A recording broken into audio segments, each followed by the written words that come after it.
My name is Liz Hathway and this is my astrological look at the week ahead. I should call this really Liz's astrological kitchen because it seems of all the places in my house that I go to record these short vlogs, this kitchen seems to suit me best. Maybe that's my Cancer moon coming out there. But anyway, we're looking at the week starting the 29th of April 2019. Moving into a new moon. We've got a new moon on Sunday. New moon in Taurus. Nice new moon coming up there. But before then, we've got quite a few things to cover. So if we look at starting with Tuesday, for example, because I cover the main astrological the main astrological aspects. So we have Saturn turning retrograde on Tuesday. Saturn in Capricorn turning retrograde. In a way, it almost feels as though Saturn sees Pluto up ahead. You know, there's this shadowy figure there waiting to sort of, deal with Saturn, to sort of come together with him, to forge an alliance, to do some work together, some alchemical work, getting down to the nitty-gritty, burning off the dross. And Saturn thinks, but I'm not ready yet. I'm not there yet. You know what? I'm going to take a call. I'm going to take a rain check. I'm going to quietly, take a few steps back here and leave it till later. I'm not going to deal with this now. So in a way, it's a kind of delay in the inevitable. In a way, it's evasive. In a way, it's not taking responsibility. In a way, it's sort of wanting to go back over the groundwork or go back over the deal that you might have made with yourself. What did I intend here? What was my intention? What was I going to do? Whichever way you look at it, Saturn's weight is all sort of vested now in this 1 degree of the zodiac, and it's a heavy weight. And Saturn's pulling back. He's not ready to do the work yet. He's not ready to make the commitment. He's not ready to take that last step along the road there.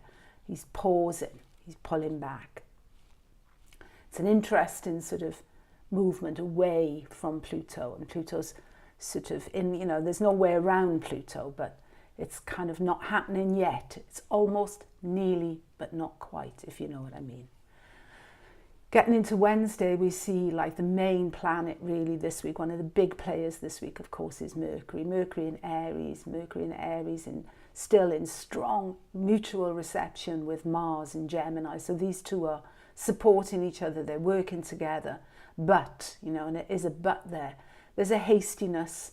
There's, biting off more than you can chew. Maybe words spoken in haste. Certainly on Wednesday when we get Mercury sextiling Mars, which is a great aspect in itself because of the reception. But it's followed immediately, by Mercury square Saturn. So it's a bit like speak in haste, repent in leisure, that kind of thing. This might come and bite you later. There's something not quite right.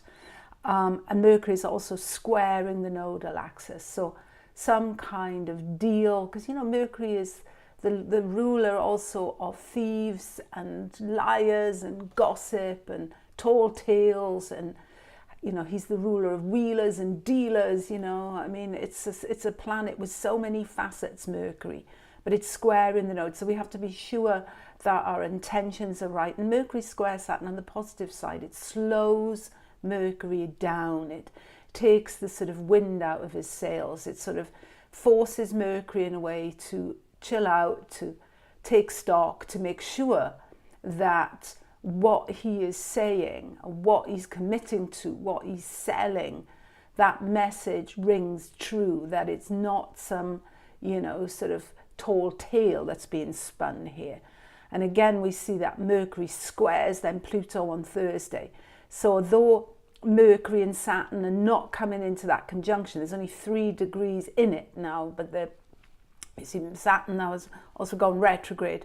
So Mercury is bringing them together. Mercury is squaring Pluto.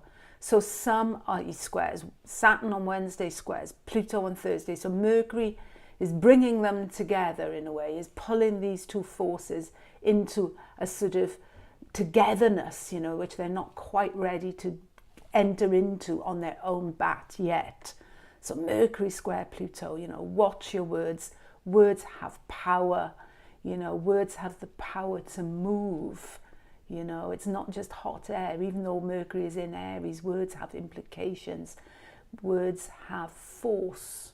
Words can move things. So we have to be careful, and we'll see this aspect, I'm sure, manifesting in the collective this week.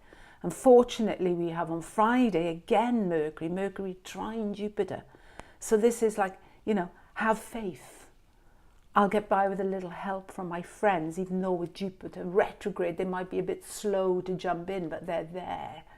You know, it's this idea of have faith, trust, you know, have confidence, but speak wisely. Let your words be, you know, a sort of a salve on a wound, not a sort of, you know, causing a sort of infection, you know.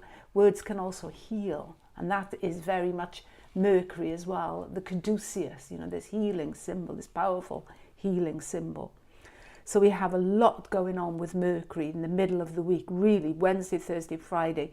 It's big Mercury stuff, Mercury in Aries. So, you know, just don't jump in, you know, take your time, think about what you're going to say.